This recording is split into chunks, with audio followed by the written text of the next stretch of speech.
play it like a Batman origin stories. um, how did you get started with rugby? What was your process into it? Yeah. So I didn't know what rugby was until high school. They had it at my high school, but I was running track and field, so I didn't have the opportunity. I didn't take the opportunity to play then.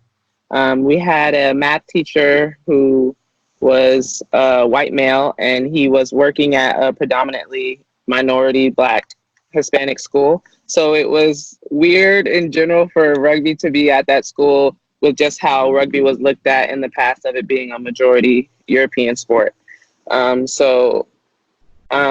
I grew up playing football. So when I learned that it was at the high school, I was like, oh, okay, that's kind of cool.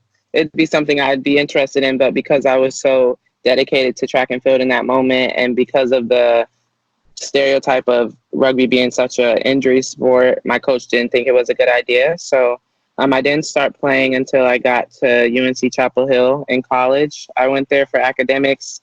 So I kind of missed the sport aspect. So I decided to join the club rugby team that we had at UNC.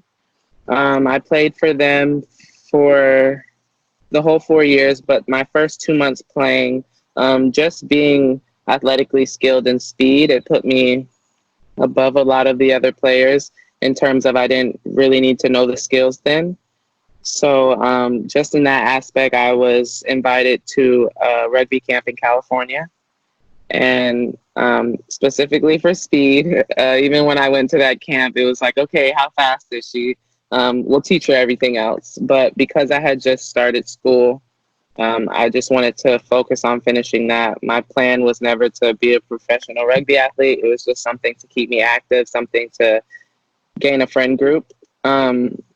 So playing for those 4 years was amazing. College was great. But eventually, as I continued to get better in the sport and see the different things that rugby could get me into, I was invited to another camp again my last year of college. So I went to that camp, was offered a contract, and decided to take it. So